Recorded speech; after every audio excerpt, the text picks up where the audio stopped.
La inteligencia del futuro. El gran poeta Tomás Eliot escribió: ¿dónde está la sabiduría que se perdió en el conocimiento? ¿Dónde está el conocimiento que se perdió en la información? Todos sabemos y repetimos que vivimos en la sociedad de la información. Una información dispersa, excesiva, sin contexto. Hasta tal punto que se habla de un tipo de ignorantes por exceso de datos. Datos que nos impiden ver y valorar los conceptos, como es el caso del concepto de inteligencia. ¿Qué es, pues, la inteligencia? La palabra es vaga y abundante en datos inútiles, así que busquemos un buen refugio en las palabras del filósofo y maestro español José Antonio Marina. Lo que hay en la vida, dice Marina, es comportamientos inteligentes y comportamientos estúpidos. En último término, personas inteligentes y personas estúpidas. Son inteligentes las personas que, aplicando sus recursos intelectuales, emocionales, afectivos, volitivos y sociales, consiguen resolver adecuadamente los problemas prácticos. La finalidad de la inteligencia, dice Marina, no es conocer datos, no es memorizar hechos, sino actuar adecuadamente, es decir, aprender a vivir y convivir. Una precisión necesaria. Resolver un problema teórico no es lo mismo que resolver un problema práctico. Un problema teórico se resuelve cuando se conoce la solución, como es el caso en las matemáticas, en la química, en la ciencia, en la física. Pero no pasa lo mismo con los problemas prácticos. Pongo un ejemplo. Todos sabemos que la obesidad se resuelve si es que la persona gasta las calorías que las ha consumido, que las han ingerido. Sabemos la solución, pero eso no es suficiente para resolver el problema. Pues en cualquier aspecto de la vida de una persona inciden factores emocionales, sociales, culturales, económicos, familiares. En fin, aprender a ser inteligentes. No hagamos olas. La inteligencia de un individuo depende en partes iguales de la herencia y de la educación. José Antonio Marina anota en su libro La educación del talento que la inteligencia humana se parece al juego del póker. Tanto en la vida como en el póker, se nos reparten unas cartas que no podemos seleccionarlas, no podemos escogerlas. En la vida las cartas serían lo genético, lo social, lo económico, que equivalen a los naipes en el juego. En ambos casos nos va a tocar cartas buenas y cartas malas. Ahora una pregunta. ¿Gana siempre quien tiene las mejores cartas? No.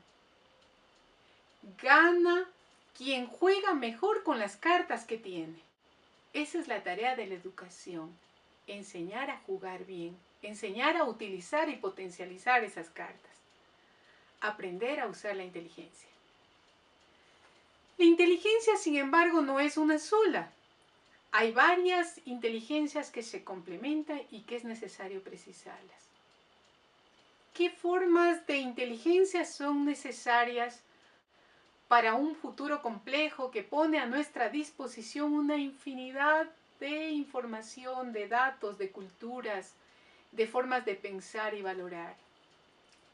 Umberto Galimberti, filósofo y psicólogo italiano, dice en su libro Los mitos de nuestro tiempo que el futuro exigirá el fluir y la versatilidad de 5 formas de inteligencia, conforme plantea el psicólogo e investigador norteamericano Gardner, que es el autor de la teoría de las inteligencias múltiples. Primera inteligencia, la inteligencia disciplinar. Esta es la base, el punto de partida de las demás inteligencias. A partir de mensajes claros y precisos, el niño aprende a diferenciar entre lo que es verdadero y falso, entre lo que es abstracto y concreto, entre lo que es real y fantástico. Esta inteligencia se adquiere en los 10 primeros años de vida, con una buena escuela primaria. que le proporciona al niño los códigos de interpretación del mundo en que vive. No son datos, no es información, sino los códigos de interpretación del mundo en que vive. La espontaneidad y la libertad de expresión es propio de un niño, es algo natural, no necesitamos estimularlo.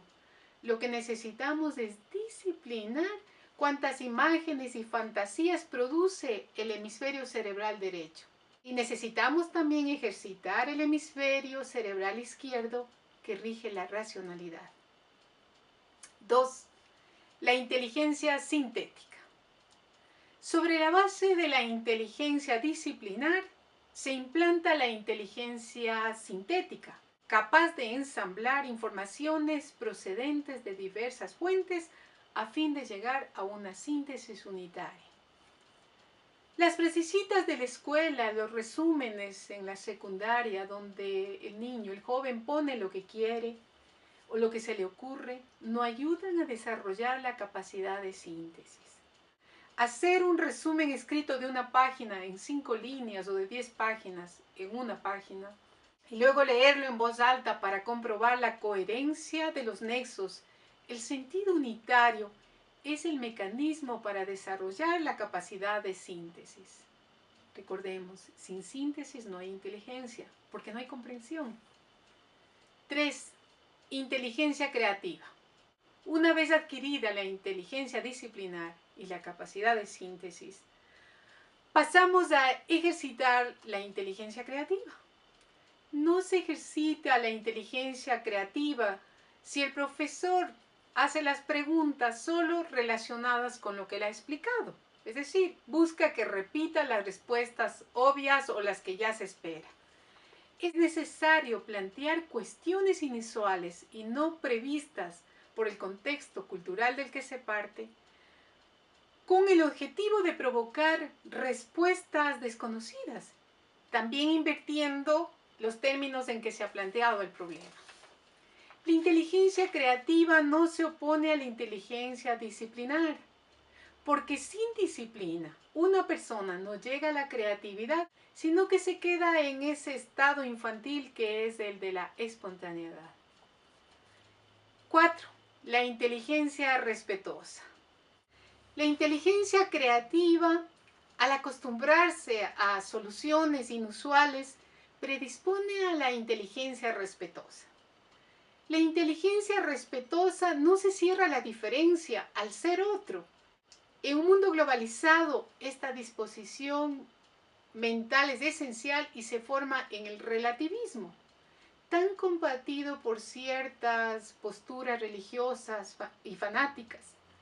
Sin una mentalidad relativista no hay tolerancia. Y la tolerancia es mucho más que dejar vivir y no atacar a lo que es diferente a nosotros, sino que es el hecho de asumir que una persona de otra cultura, de otra religión, puede tener un grado de verdad superior al nuestro. Sin esta disposición mental no hay posibilidades de dialogar, aunque tengamos toda la voluntad o aunque nos relacionemos con nosotros. 5. La inteligencia ética. Finalmente hay que estimular la inteligencia ética, que no se refiere exclusivamente a los principios de la propia conciencia. Peor aún, a ese campo limitado de los propios intereses. Porque no es una buena conciencia la que para mantener las propias convicciones no asume ninguna responsabilidad social. Por todo lo dicho, la inteligencia es también algo que se aprende. Podemos aprender a actuar inteligentemente. Podemos aprender a ser inteligentes. Para concluir, quizá debamos seguir la propuesta del filósofo Bergson. Actuar como personas de pensamiento, pensar como personas de acción.